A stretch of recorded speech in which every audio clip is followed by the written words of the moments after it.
desenvolver pessoas e acelerar negócios. Sejam todos muito bem-vindos ao Acelera Aí Podcast. Para quem ainda não me conhece, eu sou a Thaís Klipel-Paim, host deste programa. E hoje é o nosso 16º, né? 16º episódio do Acelera Aí. A gente está cada vez mais feliz, cada vez mais aumentando a nossa comunidade. E para iniciar, eu já tenho aquele protocolo, né, que eu peço para vocês. Se vocês estão nos assistindo lá no Spotify, clica lá, começa a nos seguir para nos acompanhar. Se você está no YouTube, ativa as notificações, te inscreve no nosso canal. De novo, né? Vem se juntar na comunidade do Acelera Aí que está crescendo, desenvolver pessoas e acelerar negócios é a nossa missão e a gente está curtindo aí a tua audiência. E hoje, no nosso 16º episódio, a gente tem uma temática, uma pauta extremamente relevante e importante, inclusive para o mundo dos negócios, né? Nós vamos falar sobre a mulher, sobre a carreira e sobre a fertilidade. Exatamente. E trouxemos uma especialista, uma expert que vai nos abrilhantar e nos instrumentalizar, e a gente está super feliz em receber doutora Eleonora Bedin Pascoaloto. Seja muito bem-vinda ao Acelera Aí Podcast. Eu vou te apresentar oficialmente aqui, e depois eu já vou pedir, né? Já vou te passar a palavra. Eleonora Bedin Pascoaloto, gente, médica ginecologista, especialista em reprodução humana e é diretora do Centro de Reprodução Humana Conception. Eleonora, que gratidão te receber aqui. Nós temos uma temática muito, que é um tabu, a gente sabe que em alguns momentos esse é um tema que é doloroso. Mas nós precisamos falar sobre isso, né? Sobre carreira, sobre a mulher e sobre o quanto a nossa fertilidade pode ser cruel com a gente, né? Com certeza. Mas a gente tem muito recurso e eu tô feliz de te receber aqui na mesa do Acelera Aí, porque isso também faz parte de desenvolver pessoas e negócios, né? Quando uma mulher tá mais tranquila na frente, na gestão da sua empresa ou da sua profissão, sabendo que ela não precisa abrir mão de uma coisa ou de outra, talvez a produtividade dela vai ser melhor, inclusive, se ela souber, né, das suas opções. Então, mais uma vez, seja muito bem-vinda. Eu que agradeço, fico muito, muito feliz de poder participar. É a primeira vez que eu participo de um podcast, então, assim, para mim vai ser uma experiência muito legal e espero que para todo mundo que ouça aí a nossa história, porque eu acho que cada pessoa que vem e conta a sua história acrescenta horrores na vida de muita gente, Verdade, né? Verdade. Nós falamos muito aqui, Eleonora, que a nossa missão é dar voz para micro e pequenos empreendedores que estão fazendo a diferença na vida, na carreira, na economia, nos negócios, e nós estamos instrumentalizando pessoas. E falar sobre fertilidade, sobre reprodução humana, também também é instrumentalizar. Porque muitas vezes nós pensamos, e eu vou falar isso, eu vou te passar a palavra daqui a pouco para te contar um pouquinho dessa trajetória, mas eu quero contextualizar quem está nos ouvindo. Eu passei por isso, né? Eu te comentei. E, de novo, né, se eu soubesse, se eu tivesse buscado recursos no início, né, talvez eu não teria passado por um processo tão doloroso, tão difícil, porque não é um processo fácil. Então, nós queremos levantar essa bandeira de que não é preciso a gente escolher entre uma coisa e outra, porque tem muita coisa, e tem muita coisa aqui, né? Então, que bom que tu está aqui conosco para poder falar um pouquinho. Já, dentro desse contexto, já quero te perguntar, então, para quem está em casa, assim, para quem está nos ouvindo, Eleonora, conta para nós, então, um pouquinho da tua trajetória, inclusive, né, na escolha da medicina. Por que é que tu escolheu essa especialização que é tão particular, né? E chegou na Eleonora empreendedora também, né? Porque tu também é uma mulher de negócios, né? Então, conta para nós um pouquinho nessa tua timeline aí da tua carreira. Então, Thaís, acho que uma das coisas super importantes que tu falaste é justamente essa questão de que muita gente passa por esse processo e existe uma evolução muito grande na reprodução humana assistida e a cada 5, 6 anos tem muitas coisas novas, né? E por que eu tô puxando isso? Porque eu vou falar um pouquinho de mim e aí vocês já vão entender também. Ótimo. Então, assim, eu me formei aqui pela Universidade de Caxias do Sul, fiz curso de medicina aqui. Quando eu me formei aqui, eu conheci meu marido, Fábio Pascoaloto, né? Que eu até hoje estamos juntos, formamos tudo que a gente tem juntos desde sempre, né? Então a gente começou a namorar ali pela metade do curso, né? E aí dali pra frente a gente terminou o curso, se formou em medicina, eu fiz ginecologia e obstetrícia de residência médica, ele fez cirurgia geral e depois urologia, e aí ele optou, ele disse, eu quero fazer alguma coisa em infertilidade masculina. Eu até então não tinha pensado nessa área. Eu queria trabalhar numa área que era de infanto-puberal, que era adolescentes, né? Hoje é ebiatria o nome. Então, eu estava pensando mais nisso. Mas quando ele resolveu o que queria, ele conseguiu um fellow nos Estados Unidos para fazer uma especialização nisso. E aí, como a gente casou nesse meio tempo, né? Eu pensei, opa, peraí, eu também vou, né? Vou fazer uma especialização também, não vou ficar para trás, né? E aí, o que eu pensei? Bom, vou tentar fazer o que eu gosto, que é adolescente. Mas ele chegou lá, e aí falando lá na Cleveland Clinic Foundation, que foi onde a gente fez a nossa especialização, o chefe do serviço lá disse assim, olha, a gente não tem isso de fellow para essa área. Eu vou ter fellow para reprodução humana assistida. Se ela quiser vir, na verdade eu nem tenho fellow, mas eu posso criar né? E ela vem e começa, né? E eu tenho muito orgulho, inclusive, de dizer que fui a primeira fellow em reprodução humana assistida na parte feminina da Cleveland Clinic Foundation, lá dos Estados Unidos, né? E aí, bom, eu disse, tudo bem, vou lá e vou fazer isso. E eu vou tentar ver se eu consigo a outra área que era o que eu queria, né? Mas eu cheguei lá, Thaís, depois de 2 semanas, eu estava amando a reprodução humana. E aí, sabe aquela coisa que vem e a gente pensa assim, é isso que eu tenho que fazer da minha vida. Porque eu amo isso, né? Bom, isso foi uma coisa, né? Daí as coisas foram andando. A gente fez a especialização, né? Depois da especialização, nós fomos para São Paulo e fizemos a nossa pós-graduação na USP. Lá eu já comecei a trabalhar em hospital, como, né, em reprodução humana assistida, não só como ginecologista, obstetra, mas também nessa área.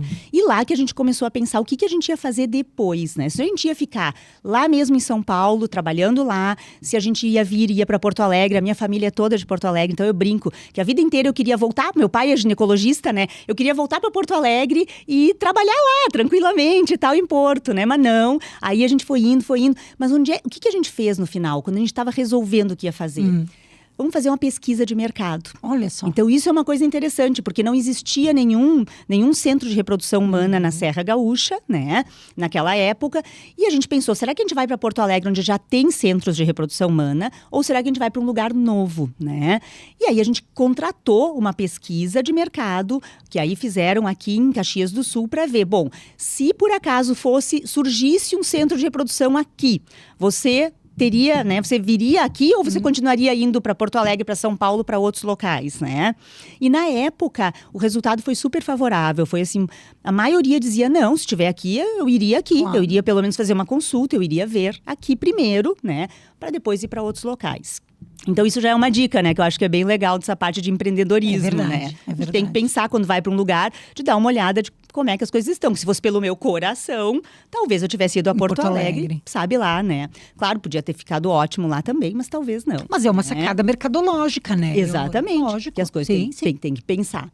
E aí, bom, feito isso, a gente então depois de São Paulo, veio para cá e montou em 2002 o Conception, Centro de Reprodução Humana. Naquela época, realmente, Serra Gaúcha não tinha mais nada. Caxias do Sul, até hoje, em Caxias não tem outro centro de reprodução com tudo, né?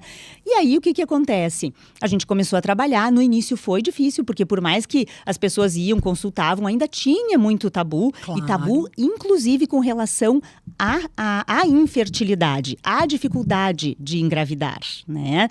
E por que eu puxo o gancho agora lá do início, né? Porque aí eu estava chegando, 2002, aí quando foi ali 2004, 2005, eu fiz 35 anos. E aí eu pensei, meu Deus, os pacientes chegavam para mim sentados e diziam, e aí, doutora, a senhora tem quantos filhos? E eu não tinha nenhum filho, né, até então. Olha só. Aí, gente, meu Deus, aí eu cheguei pro Fábio, agora eu vou ter que engravidar. E aí, por que eu digo isso? Porque na época não tinha congelamento de óvulos, como tem hoje. Naquela época, o congelamento, a eficácia era muito ruim. Precisava congelar 60 óvulos para conseguir ter um nenê, sabe? Então, não era uma opção para mim na época. congelar óvulos para daí dizer, não, vou mais uns aninhos ali na minha carreira, fortalecer melhor, né? Para daí depois ir adiante. Então tá, né? Daí cheguei nos 35, digo, agora tem que engravidar. Daí, bom, consegui engravidar, daí engravidei, daí logo, tanto que eu queria 2 e eu tive que correr, porque daí eu nem dei tempo para nada, engravidei, ganhei, já engravidei de novo, né? Para ganhar. Mas por isso que eu chamo a questão para isso, porque a evolução da reprodução humana é muito rápida, se a gente vai ver por um lado.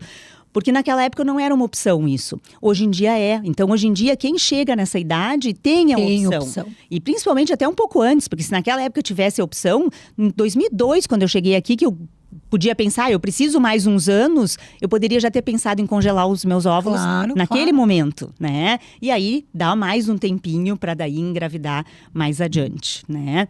Então, isso é bem interessante. E logo que a gente veio para cá e a gente montou a clínica, eu já na hora senti que não adiantava eu ser só médica.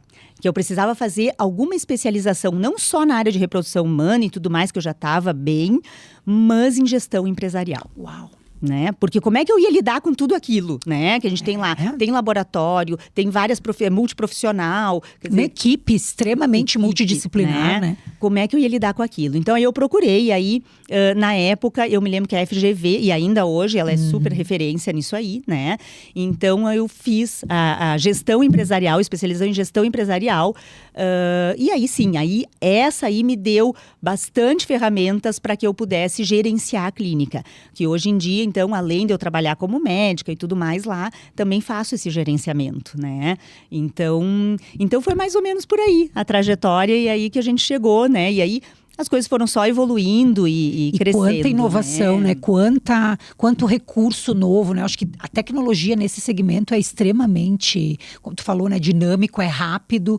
E isso é uma bênção para quem está ouvindo, né? Claro. Porque, de novo, né? Muitas vezes um diagnóstico de infertilidade, ele não precisa ser né, o fim do percurso da maternidade, né? Existem tratamentos que podem, né? E é claro que tu vai falar sobre isso daqui a pouco, mas a gente queria fazer essa timeline, né? E aproveitando, tu já trouxe um pouquinho disso, Eleonora. Quando a gente fala de infertilidade, nós falamos da fertilidade da mulher, né? Obviamente. Mas para quem está ouvindo, assim, quem é o público-alvo? Nós temos muitos homens, muitas mulheres, que a nossa comunidade é muito grande. Mas para quem são recomendados os tratamentos? Ou vamos pensar em fertilidade, vamos pensar na nossa fertilidade. Quem é o público-alvo? Assim? Para quem? Porque a gente acha que é só a mulher, mas não é bem assim, né? Não, é bem diferente, na verdade. Hoje em dia a gente sabe que praticamente é igual a possibilidade de ter uma dificuldade para engravidar. É igual no homem e na mulher. Então, aquela coisa também da gente pensar que 90% das vezes o problema é com a mulher. Então, né, ela que tem que fazer tudo e o homem chega lá no último minuto. Não. Hoje a gente sabe que é bem diferente. Então, se a gente for pensar na população em geral, tem duas coisas que eu acho bem interessantes. E até eu comento muito com os meus alunos isso, né? Porque até me esqueci de dizer antes, quando eu voltei para cá, eu prestei prova para ser professora da universidade, né? E hoje eu sou professora já desde 2004 da Universidade de Caxias do Sul no curso de medicina em ginecologia, né? E lá eu abordo muito com meus alunos toda essa parte, né? Claro. E o que é interessante nisso aí? É que se a gente pegar a população geral e nós pegarmos a parcela que tem dificuldade para engravidar, nós vamos ter que, mais ou menos, quase metade vai ser problema só do homem, quase metade só da mulher, mas aí uns 20% vai ser dos dois. E esse dos dois eu chamo muito atenção, porque às vezes a mulher vai lá no ginecologista, ela descobre que ela tem alguma dificuldade e parece que morre ali o assunto, sabe? Então o problema é meu mesmo, então ok, vamos atrás do que eu tenho que fazer. Mas 20% das vezes, mesmo ela tendo, ele também tem alguma coisa. Então isso é super importante. E uma outra coisa que é bem interessante, que é a questão assim, ó, na população em geral, 10 a 15% vão ter dificuldade para engravidar. Em algum momento da vida. E isso eu gosto de... Tudo que é lugar que eu vou, eu faço questão de repetir, né? Por quê? Porque às vezes a gente não tem problema, meu irmão, não sei o que, não tem problema, mas junta 10, 12 pessoas numa sala, alguém vai ter passado por alguma situação que pode ser da mais simples à mais complexa, mas vai ter tido dificuldade. E às vezes situações simples viram complexas por causa do delay que a gente fala, né? Do tempo que demora para essa pessoa procurar um especialista que saiba dizer o caminho reto e não o caminho cheio de percalços para chegar lá no final. É porque não é um processo bem isso. Acho que tu foi muito, muito assertiva, Eleonora. Não é um processo bem reto, né? Então é linear, tu vai ali e 2, 3 consultas tu já descobre. Às vezes é mais, no meu caso foi mais complexo, né? Uma investigação que demorou 1 ano. Então, o grande vilão, no meu caso, foi o tempo mesmo, né? E aí eu quero te fazer mais uma pergunta, porque tu estava falando, nossa, como surge, né? Como surgem questões que eu sei que o pessoal pode tá tendo essa mesma dúvida. O que a mulher, ou o que o casal, então, tem que avaliar? Quero ter filhos, ou não quero ter filhos, não sei se quero ter filhos. O que tu indica para essa pessoa fazer, para esse casal fazer, ou a mulher ou o homem, enfim, independente da constituição familiar? Porque a gente percebe que o tempo é um grande vilão. Sim. E que tem recurso, tem tratamento, mas entender, diagnosticar, gerar conexão com o médico, a médica que vai fazer o tratamento, tudo isso fazem parte, né, de um processo do tratamento em si. Então, no teu ponto de vista especialista, como é que se daria esse início desse processo? Muito boa essa tua pergunta, mas assim, e uma outra coisa que tu comentaste agora, que eu acho que é tão importante quanto, é aquela questão assim, eu nem sei se eu quero ter filhos, né? Quero ter, ou não sei se eu quero, né? Então, uma coisa assim, a vida da gente é muito imprevisível. Em todos os aspectos. Então, o que eu diria? Que a primeira coisa que o casal tem que pensar, ou a mulher sozinha, ou o homem sozinho, né? É que hoje eu posso não querer ter filhos. Daqui 10 anos eu posso querer. Porque muita coisa pode mudar na minha vida, né? Quer dizer, milhares de coisas podem acontecer. E aí, só que daqui 10 anos eu posso não ter a possibilidade que eu queria. Então, isso é o primeiro ponto que eu acho assim, fundamental, que a gente tem que lembrar sempre, tem que frisar. Porque eu, como especialista, pego muitas pacientes que vêm com essa história, que sentam na minha frente e dizem, doutora, eu fiquei 20 anos da minha vida sem querer ter filhos.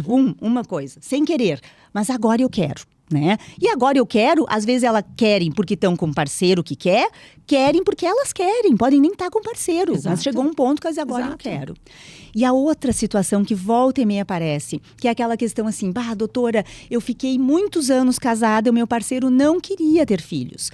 E eu também, eu estava super feliz, estava tudo certo, a gente estava fazendo milhares de outras coisas, na minha cabeça não passava isso, e ele não queria, inclusive ele já tinha feito vasectomia. Mas agora a gente se separou. Ou eu já tive um caso que ele tinha falecido. Olha só. E agora ele faleceu. Só que agora eu quero ter filhos. Eu tô num outro relacionamento. Esse outro que eu tô, ele quer também, sabe? Então, assim, se perguntasse várias vezes na vida dessa mulher, na linha do tempo dela, ela diria repetidas vezes, não quero, pra mim não, né? E existem, claro, também aquelas pessoas que realmente não querem e não querem. E tá tudo certo, tudo claro, certo. Por isso que eu faço questão de dizer, né? Não é nada. Mas essas outras ali, né? Então, o que eu diria assim hoje em dia, né? Algumas coisas que são super importantes. A gente vai pensar naquele casal que realmente já está tentando engravidar. Ok. Se o casal já está tentando engravidar, se a mulher tem, aí vem a idade, até 35 anos... podem tentar até um ano de tentativa, se a mulher não tem nada, nenhuma outra alteração, o homem também não tem nada assim na vida dele que ele já saiba que pode levar, né? Então, não tem nada, 1 ano de tentativa, depois de 1 ano de tentativa, tem que começar a pesquisar. E o ideal é pesquisar com o especialista, porque daí a gente encurta um pouquinho aquele caminho. Claro. Então, tentou 1 ano. Agora, se a mulher vai começar a tentar e ela já tem mais de 35 anos, 6 meses de tentativa natural, sem se estressar, daquela de boa. Passou 6 meses, não aconteceu a gravidez, vai para o especialista e vai pesquisar. Tá? Porque o que acontece? Algumas vezes as pessoas têm alguma coisa que para o especialista é evidente. E isso é outra coisa que eu pego volta e meia. E não é, de maneira nenhuma, falar de qualquer outra especialidade. Mas é que, se tu tá no urologista geral ou no gineco geral, ele tem até um certo ponto o conhecimento. E ele, com certeza, vai dar o melhor atendimento até aquele ponto. Só que, às vezes, tem coisas que ele não é a área dele fazer, né? E que, quando chega no especialista, tu olha em 1 minuto. Tu olhou e tu diz, opa, mas aqui tem alguma coisa que não tá fechando. Que a gente pode melhorar, que a gente pode modificar, que tem que pesquisar, que tem que... Claro. Então, isso é uma coisa. E aí, o outro público, então, um público é esse, que são os casais que já estão tentando, né? Outro público é aquela mulher mesmo, né? Que tá nesse corre do dia a dia, né? Muitas vezes empreendedora, que tá fazendo 1000 coisas ao mesmo tempo, que não tá pensando em engravidar, né? E aí, para essas mulheres aí, é importante... E aí, para essas aí, será que é importante ter qualquer tipo de avaliação da fertilidade? Claro. Sim. Porque, de novo, a vida muda, né? Vai saber quando é que a pessoa talvez pode querer. Então, vale a pena, nesse percurso, ter uma consulta para saber, bom, o que eu posso avaliar para ver o tempo que eu tenho, né? Para ver se eu tenho que fazer alguma coisa antes ou depois, né? E essa... Nossa, tô falando e eu tava resgatando de tudo que eu fui passando, né? No decorrer, porque foi exatamente a minha situação. Então, eu não queria. E a carreira voando, e projetos, e especialização, e estuda aqui, faz isso, faz aquilo. E realmente, né? A maternidade não era algo que tava assim, que eu... desde adolescente eu quero ser mãe. Não era assim. Mas em algum momento começou a vir esse desejo, né, junto com meu marido. E aí a gente descobre que não é um querer, sim, um simples querer. Que tem questões que precisam ser avaliadas. E realmente, quando tu mencionou a questão de consultar especialistas, realmente, por isso que a tua fala é extremamente pertinente, Leonora, porque... muitas vezes o conhecimento está aí, mas não nessa área, né? Nessa área não é algo que um leigo vai entender, vai saber. E realmente tu confia em quem é o teu ginecologista, né? Quem é o profissional que está ali, né? no processo, no teu atendimento. Então, muitas vezes, a busca por um especialista em reprodução... Talvez é aí que é o caminho, né? E não necessariamente só a consulta com o ginecologista. Justamente para entender das opções. Exato. Que é, de novo, né? Não é para impor para essa mulher, para esse homem, para esse casal, que eles têm que ser. Não, mas é para entender quais as opções eu tenho, inclusive quando eu mudar de ideia. Se mudar de ideia, porque também não tem problema se não mudar. Exato. Né? Mas realmente é uma sensação de impotência tão grande, mas tão grande, você se deparar com cenários assim, caramba. Claro, a gente não sabe que se daqui a pouco eu poderia ter o fator de infertilidade com 20 e poucos anos, eu também poderia ter, né? Não tenho como saber disso. Mas a gente sabe que a idade, ela é extremamente cruel nesse sentido, né? A questão da qualidade do óvulo e tudo mais. Então, é importante a gente alertar que não é para escolher entre a carreira ou ser mãe, ou não é isso, pelo contrário. Mas é que hoje nós temos opções, e nós temos opções aqui que vão fazer com que a gente possa tomar uma decisão com mais assertividade e mais tranquilidade. Porque a gente... olhou, se deparou com essas opções, né, Eleonora? Então, dentro desse contexto, já quero que tu fale um pouquinho quais são hoje os tratamentos que estão à disposição das pessoas, né, de uma maneira geral, que hoje vocês também têm dentro da clínica. Então, olha, são inúmeros, tá? E isso é uma coisa que existe um tabu muito grande também, né? Das pessoas irem procurar um especialista, porque todo mundo acha que assim, se eu for procurar um especialista é para fazer fertilização in vitro. Ponto. Olha só. Sabe? Então isso já é uma coisa. E aí o que acontece? Só que não, porque o especialista ele vai agir, né? Tanto no que? Na prevenção. Porque assim, quando a gente fala de infertilidade, de reprodução humana, a gente vai ter a prevenção, tá? Vai ter o tratamento em si, né? E vai ter também a preservação. Então, são 3 coisas. Prevenção, preservação, tratamento. E o especialista age em todas elas. Ele não vai agir só no tratamento, só na fertilização in vitro. Claro. Então, a pessoa que procura lá uma clínica de reprodução, ela não está procurando só porque ela precisa de uma fertilização. E aí, por isso que eu digo, olha só nisso aqui a gente abre um leque de um monte de coisas, tá? Prevenção, claro, não precisa ser só o especialista, mas ele também vai abordar. Quais são as coisas que a pessoa pode fazer aos 20 anos que vai prevenir que ela não passe por uma infertilidade aos 30, 35, né? Vou dar alguns exemplos. Tabagismo, né? Peso, né? Então, cuidar do peso. Hoje em dia, cada vez mais a gente pensa na questão nutricional, né? Cuidar da sua nutrição, né? Outra coisa importante, né? Usar preservativo para não ter infecções sexualmente transmissíveis, que algumas que não causam quase nada na mulher podem causar só lá na trompa. Vai lá na trompa e fecha as 2 trompas. E aí ela não consegue engravidar depois, por exemplo, né? Então, assim, algumas coisas do dia a dia, de hábitos e de várias outras coisas que a gente pode cuidar quando a gente está com 20, com 30, para com 35, sei lá, quando quiser engravidar, ter melhor chance. Prevenção. Olha só. Depois a gente fala da preservação. Então, aí a gente entra justamente na questão, tanto na parte feminina quanto da masculina, de congelamento, né? Então, a gente pode, hoje em dia, sim, fazer congelamento de óvulos e congelamento de espermatozoide, né? Então, aquele homem que, por exemplo, né, vai fazer uma vasectomia porque ele realmente não quer mais ter filho a partir dali, né?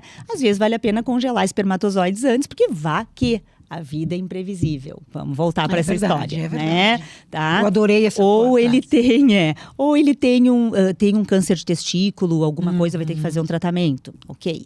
E para a mulher, né? Para a mulher, mesma coisa. Hoje em dia a gente vê muitas vezes mulheres com câncer em idade mais jovem, não é mais tanto, Sim, né? muito. Câncer de mama, por exemplo, né? Então a preservação, o congelamento de óvulos ajuda nesse sentido, mas mais que isso, hoje em dia, que antigamente que a gente estava falando lá no início, né, não era assim e agora é essa preservação chamada social, né, que é quando a mulher vai e congela os seus óvulos porque ela não sabe se ela quer ter filho agora ou não, ela não quer ter agora, mas ela não sabe se no futuro não vai querer, então ela congela no momento atual para lá no futuro, quando ela realmente decidir, se ela não conseguir ter naturalmente, ela pode ir para esse congelado, tá? Nesse caso, gente, tem algumas coisas que é bem importante, né? Que é a questão, de novo, da idade. Quanto antes ela congelar, melhor. E aí é que a gente pega uma população, às vezes, que quando chega a época de congelar, não tá nem... É a última coisinha da lista, inclusive financeira, né? Da pessoa. A pessoa cheia de coisa, compromissos financeiros. Lista de 50 coisas, assim, né? Aí ela... Ai, mas eu tinha que congelar também. Vai lá no 51, né? Então, mas é importante, sabe? Tem que entrar, tem milhares de maneiras de fazer isso, afinal, né? Mas, assim... tem que entrar na lista, porque se está pensando em retardar, em postergar essa maternidade, não tem coisa que a pessoa vai se arrepender tanto, eu acho, sabe? E aí, quanto antes, melhor. Tá? Então, enquanto ainda dentro desse escopo da preservação, uma mulher que ainda não sabe, tu indicaria para ela investigar primeiro a sua fertilidade. Isso aí. E entender se quer congelar, se não quer congelar, se precisa ou não. Mas ter esse entendimento. Essa com certeza. Né? Com certeza, hoje em dia, com certeza. Eu não sei, Eleonora, se tu tem pacientes assim, mas às vezes eu fico com essa sensação, porque quando eu não... Nossa, eu nem fazia ideia desse universo, nem da infertilidade, nem da fertilização, até eu começar a investigar e passar por isso. E, obviamente, né, estar lá nas redes sociais buscando lugares que falam sobre isso. E a gente percebe a quantidade de tabus que tem ao redor o medo de ter um diagnóstico assim, de conduzir com a família. Eu ouvi muitos relatos assim de mulheres que o marido, que era uma questão de culpa, que era uma... E a gente percebe que além dessa situação emocional, fica difícil de lidar e às vezes algumas pessoas me relataram que preferiam... eu vou deixar isso aqui de lado então, nem vou me aprofundar muito em quais as opções que eu tenho, porque era tão doloroso, tão ruim. Sim.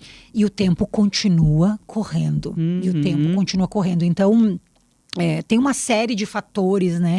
Que fazem com que a gente, meu Deus, vai no teu especialista, conversa, entende quais as opções que você tem, porque O tempo, ele é implacável. É isso aí. E aí eu gosto de falar duas coisas. A primeira que é a seguinte, né? Hoje em dia, cada vez mais as mulheres se cuidam. Se cuidam em todos os aspectos, né? É a pele, né? E eu brinco com uma coisa que é o seguinte, infelizmente não existe botox pro ovário. Né? A gente tem botox para tudo, então a pessoa entra na nossa sala, tu diz, imagina, não tem mais que 35 anos. E a pessoa tem 49, por exemplo, sabe? Só que o ováriozinho, coitado, infelizmente, ele tem a idade da mulher. Ele não tem, até mais um pouquinho, né? Porque desde a vida intrauterina é onde a gente tem a maior quantidade de óvulos, é quando a gente ainda tá lá dentro do útero da mãe. E daí, depois que a gente nasce, a gente vai perdendo. E vai perdendo, e vai perdendo, e vai perdendo. E aí as pessoas pensam assim, mas eu perco um por mês, porque eu ovulo um por mês, né? Não, né? Porque mesmo que tu não ovule, mesmo que tu use anticoncepcional, mesmo que tu esteja grávida, tu continua perdendo 10, 15 por mês, né? Então, é implacável, realmente, tá? E aí, o que a gente fala nessa questão? É de que, sim, e de novo, eu puxo para a questão do especialista, porque o especialista vai dar a importância que aquilo merece.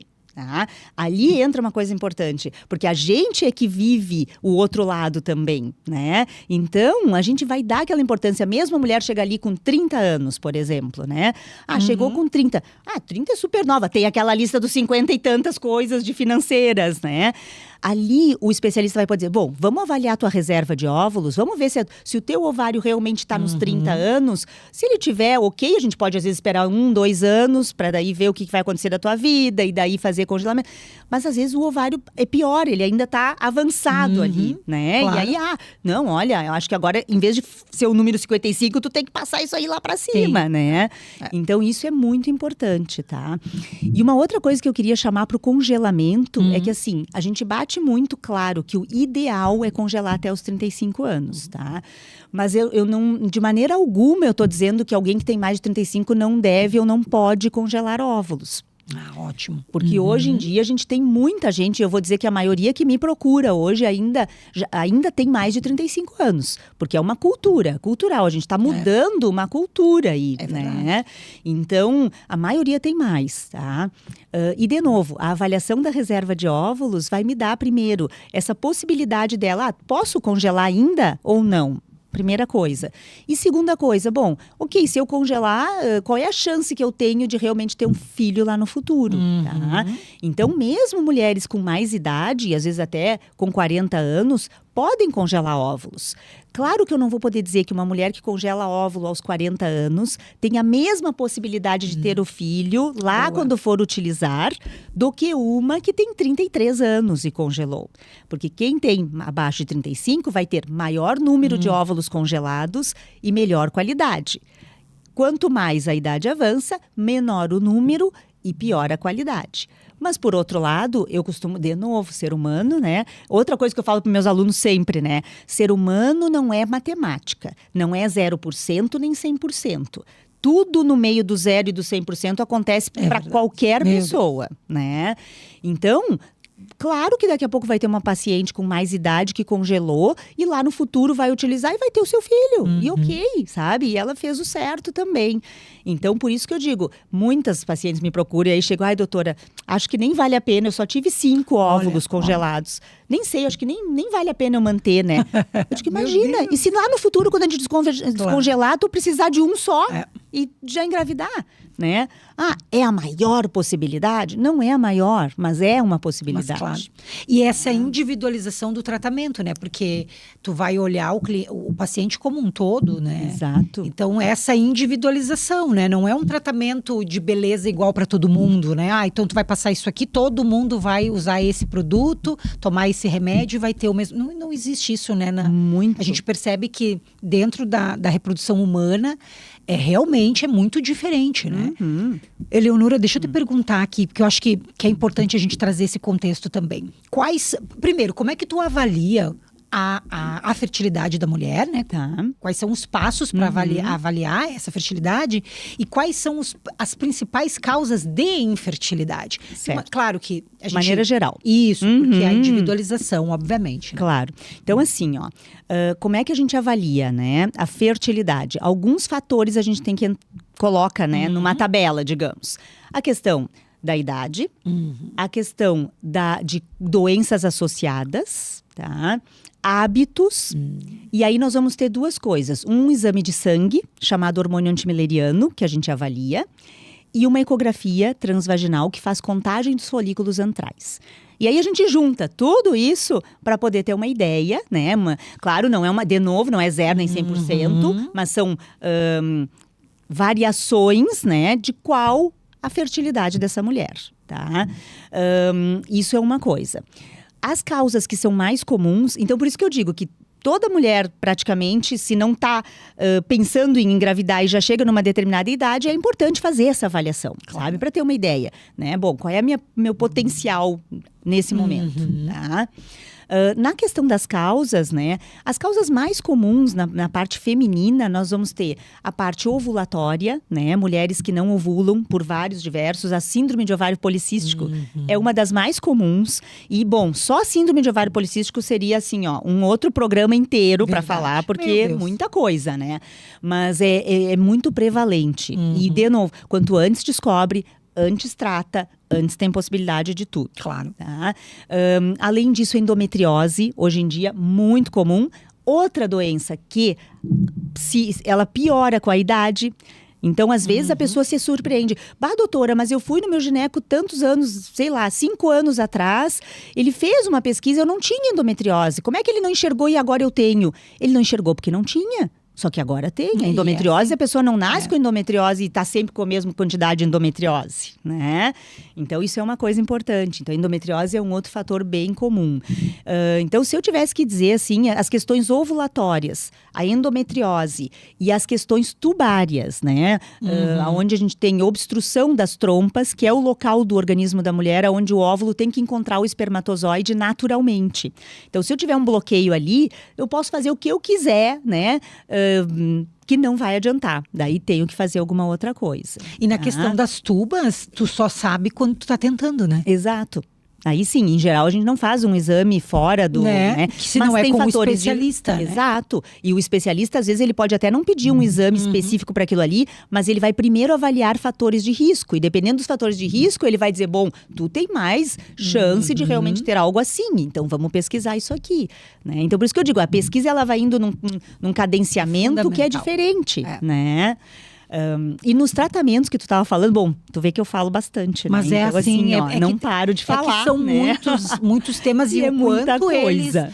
Eu já vou te deixar falar sobre outros. os tratamentos. Eu tenho endometriose e eu fiz uma cirurgia com 23. E eu tomava o remedinho aquele, contínuo, e eu acreditava que eu não tinha mais endometriose. Então, quando eu começo a investigação novamente, e aí é que é aquele susto, porque a endometriose, então, né, no meu caso, para o meu tratamento, foi o fator que mais me dificultou, né, na questão da... E a idade e tudo mais, né? Sim. Então, e olha que loucura, né? Eu lembro que quando a gente falava de endometriose, ou eu lembro que o meu médico disse assim, mas Thaís, tu não tinha muita dor? Eu disse, eu tinha, né? Quando eu menstruava, eu ficava quase inválida. Mas aquela coisa assim, que não é pra reclamar, né? Porque isso é coisa né? Tem que ser forte, você tem que aguentar ser da mulher ali, da mulher, né? Então tu não reclama. Então, por milhares de anos, eu acreditei que sofrer com aquela dor terrível no período menstrual era normal. Ter um fluxo extremamente terrível era normal. Então, olha o quanto a informação ela vai ser a salvadora, né, da tua vida, dos teus planos, seja futuro e tudo mais, né? Então, quando tu mencionou da endometriose, fiz questão de falar isso, porque às vezes pode ser que tenha alguém ouvindo. Sim. E olha, não é normal. Não é normal. Vá buscar tratamento. Não é normal. Vá buscar alguma causa para aquilo ali, né? É isso aí. E uma coisa da endometriose que é interessante, mais ou menos 20%, né, das mulheres com endometriose podem não ter dor e terem infertilidade. Né? Então, isso é uma coisa interessante também. Daí, claro, para quem já está pesquisando a infertilidade, né? Então, porque a gente se baseia muito na questão da dor, né? Dizer, bom, tem muita dor, aí é mais provável que tenha endometriose. Mas ainda tem uma parcela pequenininha ali que às vezes pode dizer, olha, não, tem uma dorzinha, não, quase nada, né? E é isso aí. E aí acha que, acaba achando que não tem nada, que não é nada, né? E é incrível que durante os tratamentos, assim, né? E aí, claro, as pessoas na ânsia de auxiliar, de te ajudar, as pessoas dizem, né? Calma, quando tu relaxar, sim, a criança vem. E aí tu fica pensando, caramba, né? Se fosse assim, então lá na Índia, o pessoal lá, todo mundo relaxado, no yoga, tava todo mundo. Sim. Não, tem que ter tratamento, você tem que investigar, porque não é uma questão neurológica que eu vou... Não é... Eu acredito que potencializa a questão do acreditar, de fazer um tratamento com fé. Eu acredito muito nisso. Sim. Mas precisa-se ter um olhar de especialista. E para isso, não é a vizinha... Sim, não é a sogra, a mãe, é um médico especialista, um lugar que faça isso todos os dias, né? Exato. Eleonora, quais são os tratamentos que hoje estão disponíveis? Assim? Sim. Então, a gente começa... quando eu converso com meus pacientes, inclusive, eu falo assim, do que eu chamo de escadinha de tratamento. Sim. Tá? Que ele começa... Todo casal que vai começar a pesquisar ali, a gente vai começar, claro, investigando qual é a causa, tentando achar a causa, e aí tentando tratar aquela causa, tá? Sempre tendo em vista a idade da mulher e o tempo que estão tentando. Então, quanto maior a idade, maior o tempo, mais a gente vai partir para tratamentos mais, como é que eu vou dizer assim, eficazes, né? Claro. Que tem maior eficácia no menor tempo possível. Tá? Mas se a gente pegar, assim, aquela escadinha que eu costumo dizer, a gente começa tentando tratar a causa da infertilidade, e muitos casais vêm com isso, às vezes, diz, doutora, eu quero saber o porquê, né? Não, pode ser até que a senhora me diga que eu não vou conseguir engravidar, que eu não vou nunca conseguir, mas eu quero saber o porquê. Né? Então, isso é uma coisa. Depois disso, a gente vai ter a chamada indução da ovulação, que é quando simplesmente a gente vai usar medicações para aumentar o número de óvulos que aquela mulher vai liberar naquele mês. Ao invés dela liberar um só, vai liberar 2 ou 3 e vai ter relações programadas. Então, ainda a relação é em casa, né? É uma coisa natural, só que com alguma medicação e controle ecográfico para poder identificar alterações. Tá? Depois disso, a gente vai para a inseminação intrauterina, que é quando a gente vai ter, além de fazer essa indução da ovulação, de ter a liberação dos óvulos, um preparo dos espermatozoides para separar os rápidos dos lentos. E os rápidos a gente coloca no fundo do útero e eles aí vão estar mais pertinho de onde eles têm que chegar para fertilizar e vão estar ali os mais rápidos, tá? Não necessariamente os melhores. Aí vem uma coisa importante, tá? Mas os mais rápidos vão estar ali. E por fim, a gente vai ter a fertilização in vitro, né? Que aí sim, qual é a diferença da inseminação intrauterina para a fertilização in vitro? Na inseminação eu peguei os rápidos, larguei lá, ele tem que correr pela trompa, fertilizar o óvulo, aí o embrião volta pela trompa, cai dentro do útero e se fixa. Na fertilização in vitro, eu vou aspirar o óvulo de dentro do ovário, vou levar para o laboratório, pego o espermatozoide, aí sim, além de quantidade dos mais rápidos, eu vou tentar pegar os que têm a forma mais normal, né? E aí eu vou colocar dentro do óvulo aquele espermatozoide. Então eu vou escolher um espermatozoide para cada óvulo, injeto dentro de cada um e fertilizo aquele óvulo. Então isso vai acontecer lá no laboratório. E aí o embrião pronto vai para dentro do útero. Então, claro que a fertilização in vitro dá uma chance maior que a inseminação, que dá uma chance maior que a indução, né? E assim por diante. Na fertilização in vitro, eu ainda tenho uma outra vantagem, né? Que seria, dependendo da idade da mulher e se ela tem já história na família de alguma doença genética, eu posso fazer a análise genética dos embriões antes de colocar dentro do útero. Então, é uma outra coisa que dá para ser feita e muitas vezes as mulheres têm esse receio, né? Principalmente de 40 anos para cima, começam a ter o receio de ter alguma alteração genética que possa vir, né, acontecer. E aí, essa análise genética é uma alternativa de fazer essa análise no embrião, que aí se faz o quê? Uma biópsia, tira umas células do embrião, manda para análise e vê se ele é normal, né, geneticamente normal ou não. E aí, bom, sendo normal, aquele embriãozinho é implantado no útero, se não, ele não é, né? Dentro dos tratamentos, ó, por isso que eu digo, é muita coisa, né? Mas o que eu queria só é também puxar o gancho de uma coisa interessante.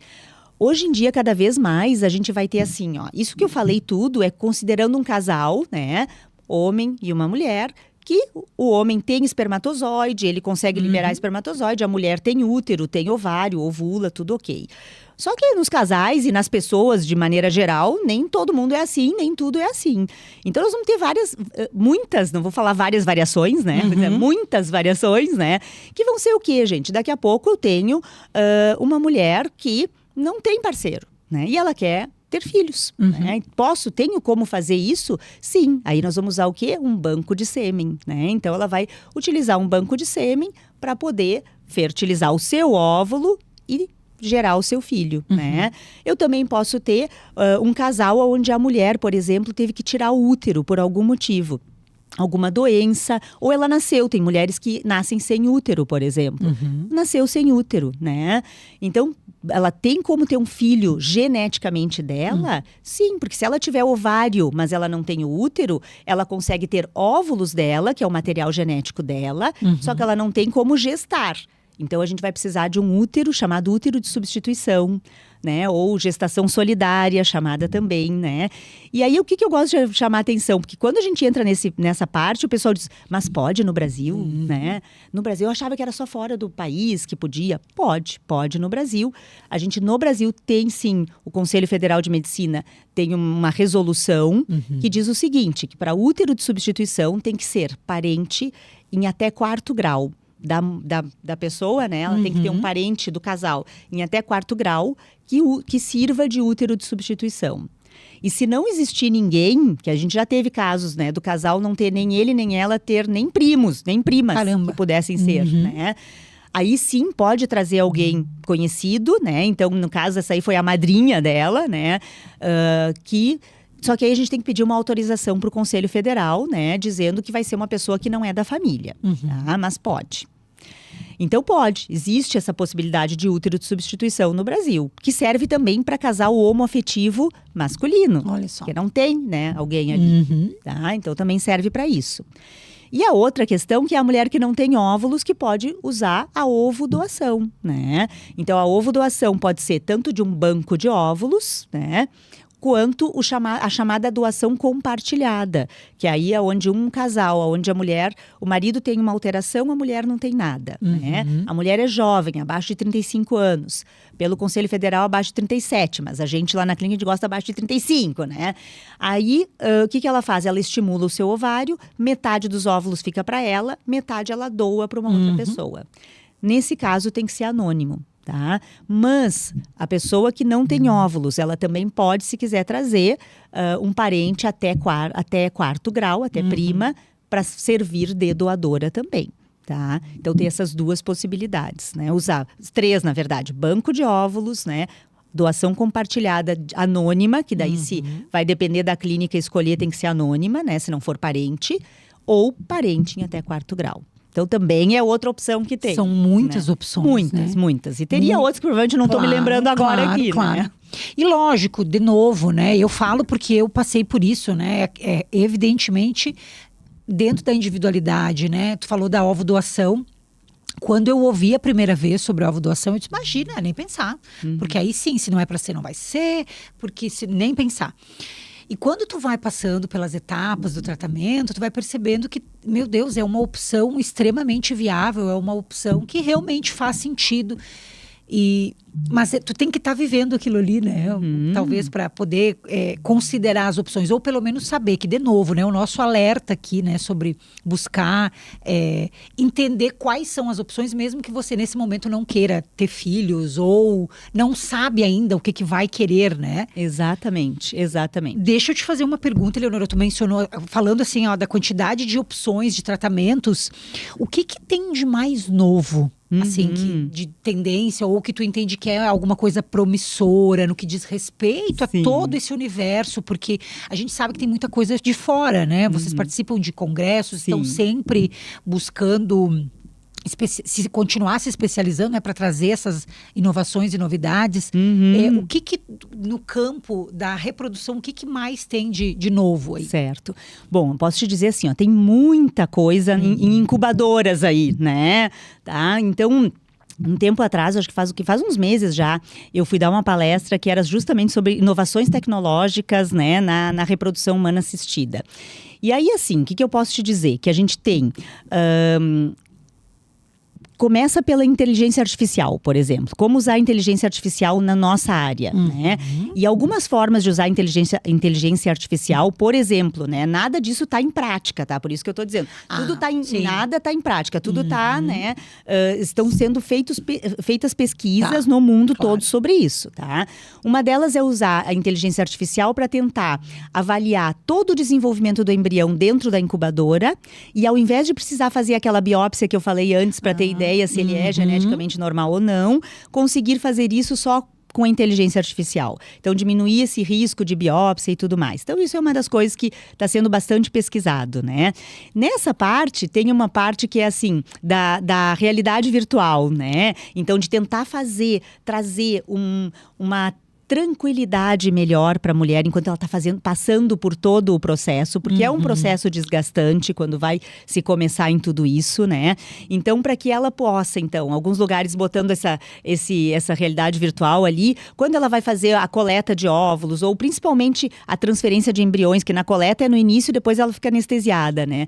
Mas na transferência, na colocação do embrião, que ela pudesse com aquele óculos e ir vendo como isso vai acontecendo lá, como é que ele foi tirado lá do laboratório, como é que ele está vindo, como é que ele está indo para dentro do útero dela, né? Então isso é bem legal também, tá? E fora isso, as coisas mais assim, como é que eu vou dizer, que claro, estão muito no início as pesquisas, mas que seriam mais a longo prazo da gente pensar em coisas que iriam revolucionar, seria a questão de um útero artificial. Então, para essas mulheres que precisariam de útero de substituição, ou, né, essas gestações solidárias, ou como a gente falava antigamente, útero de aluguel, né, uma coisa assim. Então, na verdade, esse útero artificial. Até hoje, claro, não teve nenhum nenê que foi colocado dentro do útero artificial, né? Mas em animais, eu acho que até teve algum estudo no mundo e está tendo, né? Nem animal nascido de útero artificial. Mas é uma das coisas. Sim, é uma linha de investigação. Uma linha de investigação. E a formação artificial também de gametas, de óvulos e espermatozoides, a partir de outras células da própria pessoa, que não sejam um óvulo e um espermatozoide. Tá? Então, assim, isso que eu digo assim, que quando a gente fala dessa parte, as pesquisas estão andando por esse caminho, tá? Para todo esse lado. Eu costumo dizer uma coisa, a gente chega, provavelmente lá no futuro vai chegar num ponto que a gente vai pensar assim, não é o que eu posso fazer, eu vou poder fazer um monte de coisa, mas o que eu devo fazer, né? Porque é muita coisa, tá? Mas são coisas bem iniciais, mas pensando na tecnologia e o que pode vir lá a longo prazo, né? São algumas das coisas. Não, e tu traz, quando tu começou no início, Eleonora, que tu falou do quanto é rápido esse segmento. Eu lembro que eu ouvi um médico de Porto Alegre, que as transferências no início era uma cirurgia para coletar óvulo, né? Era uma cirurgia, tinha que abrir. Caramba, eu não consigo nem imaginar isso. Exato. Porque hoje, né, eu passei por um processo muito mais rápido e dinâmico, né? Mas realmente, se a gente olha para trás, caramba, deve ter sido. E isso aí. Dentro da medicina que avança, nossa, todos os dias, talvez essa especialidade seja uma que é o que a gente consegue visualizar, né? Sim, porque exato. Se fala muito e a gente, que nem tu mencionou, né? Sempre tem alguém do lado que está fazendo, que pode estar vivendo isso, né? Então, e essa pergunta, ela tem todo um propósito, porque, de novo, né? Eu imagino quem está ouvindo, porque a nossa intenção é instrumentalizar essas pessoas, de que, de novo, você não precisa se colocar numa situação de que você tem que fazer isso, mas saber que buscar informação com o teu médico, né? Com um especialista e saber quais são, eu vou ser repetitiva, saber quais são as tuas opções realmente vai te dar mais consciência para tomar decisões imediatas ou decisões que você tenha que tomar a longo prazo, né, Eleonora? Com certeza. Nós poderíamos ficar aqui mais umas 8 horas, provavelmente. Com certeza, poderíamos. A gente já está se encaminhando para o final do episódio e deixa eu te perguntar, não te perguntei ainda sobre isso, não falamos sobre a tua especialidade, mas a Eleonora, mulher, empresária, mãe, deixa eu te perguntar, como é que tu te fortalece no teu dia a dia? Porque tu trabalha com tanta, eu fico imaginando no teu consultório, né, as pessoas chegando com suas dores, dilaceradas daqui a pouco, né? E esse lado mãe, mulher, empreendedora. Como é que tu busca, assim, te fortalecer no teu dia a dia? Olha, o que eu poderia te dizer, né? Eu acho assim, pra mim a maternidade foi maravilhosa, sabe? Assim, eu amo, pra mim é o número 1, assim, da minha lista sempre, pra tudo. Meus filhos estão grandes, eu tenho um guri com 18 e a guria com 17, né? Então, assim, mas é tudo. Pra mim, eu acho que uma das coisas que mais me fortalece é a minha família. Sabe? A minha família é o meu, né, meu porto seguro ali, né? Então a gente chega, a gente, o Fábio, meu marido, né? Porque como a gente faz a mesma área, a gente troca muita ideia e tudo mais. E eu gosto muito de dançar, né? Então eu faço dança. Aí quando o pessoal me pergunta, qual é a tua terapia? Minha terapia são duas. É a dança que eu faço, que eu adoro dançar, né? Então eu faço jazz ali, adoro. E a outra terapia que eu faço é a academia mesmo, né? Então assim, são as coisas, esses exercícios ali que tiram um pouquinho a cabeça da gente e principalmente não é para tirar a cabeça da gente do que a gente faz no dia a dia, mas é que quando a gente abre a cabeça, a gente tem ideias às vezes que a gente não tinha tido antes. É verdade. E às vezes as pessoas acham que assim, o teu trabalho é maravilhoso, mas a gente tem que trabalhar com uma coisa que é muito difícil, que é a questão de que a gente não tem nunca como dizer para uma paciente que a gente pode garantir a gravidez para ela, garantir o filho em casa para ela. E isso é tão difícil para ela, eu acho que tão para nós quanto para, né, claro, mais para ela, óbvio, né? Mas assim, para nós que a gente tem que lidar muitas vezes com isso, né? Então, para isso aí eu preciso realmente de um fortalecimento extra, né? Porque quando tudo vai certo, né, é maravilhoso. E para cada uma a gente se fortalece também para cada gravidez, para cada mãe que me manda um WhatsApp dizendo, doutora, olha aqui, ó, tá fazendo um aninho, muito obrigada, mudou a minha vida. Isso ali é combustível para mim, para eu ir para mais 10 ali que eu preciso, né, ir adiante. E olha como faz sentido, quando tu menciona que o teu fortalecedor é a tua família, olha que loucura. Tu ajuda a construir e constituir famílias. Então faz muito sentido que esse seja um grande fortalecedor, porque o teu propósito é isso, é ajudar alguém a construir e constituir a sua família. No formato que for, da maneira que for. Então faz todo sentido. E essa foi uma pergunta que não foi programada, né? Verdade. Então, é justamente isso, porque aí é a essência, é aquilo que tem dentro de ti. Que lindo te ouvir falar sobre isso, Eleonora, que lindo. Fico bem feliz. Ai, meu Deus. Quando a gente está chegando ao fim, eu sempre pergunto para os nossos convidados, assim, qual é, né, para quem está ouvindo, né, para essas famílias, esses homens e mulheres que estão nos assistindo e nos acompanhando no Acelera Aí, Eleonora, qual então o teu recado final, né, o que tu quer deixar de contribuição para essas pessoas que estão nos ouvindo com relação a carreira, fertilidade?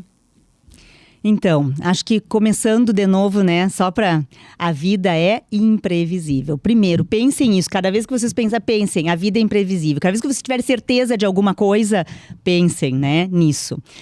E eu acho assim, como recado, que quando a gente trabalha na área que eu trabalho, eu sempre penso assim, ó, que todas as mulheres têm que em algum momento da sua vida tirar um segundinho, um minutinho e pensar na sua fertilidade. Tá? E aí eu trago assim, ó, principalmente mulheres que por qualquer motivo não menstruam naturalmente. Se ela não menstrua porque está usando anticoncepcional, ok, mas se ela não menstrua naturalmente, é uma bandeira vermelha que tem que ir atrás para ver, né? Então assim, pensa na sua fertilidade, mesmo que ela diga nunca quero ter filhos. Volto para a primeira, né? Tá? Então, aquela mulher que começou a menstruar com 15, 16 anos, começou a tomar anticoncepcional, nunca mais parou de tomar. Tem que em algum momento, chegou nos 30 anos, ainda não parou nenhuma vez para saber se naturalmente ela ovula ou não, tem que avaliar a sua fertilidade. Nada pior do que, e volta e meia eu atendo pacientes com 32, 34 com menopausa precoce, né? E que só descobriram porque pararam de tomar o anti. Então começaram com 16, foram tomando, pararam com 30, parou para engravidar, não menstruou mais. Foi fazer exames, menopausa. Mas com 30, não é comum, mas acontece, né? E aqueles casais que estão tentando engravidar, que, né, até 35 anos, um ano tentando, se tiver mais que isso, 6 meses, se não, vai atrás de um especialista. Então, acho que com isso aí eu resumo mais ou menos tudo que a gente conversou. Isso mesmo, é verdade. E a vida é imprevisível. Eu acho que esse foi um recado, assim, fundamental e providencial, né? No que diz respeito a pensar na sua fertilidade. E, de novo, sem ter que escolher entre uma coisa e outra, né? Na descrição desse vídeo, pessoal, vai ter todas as informações de onde vocês encontram a Eleonora, a clínica, porque eu acho importante a gente deixar aqui um canal aberto, inclusive, para que as pessoas possam fazer essa busca, entender, né?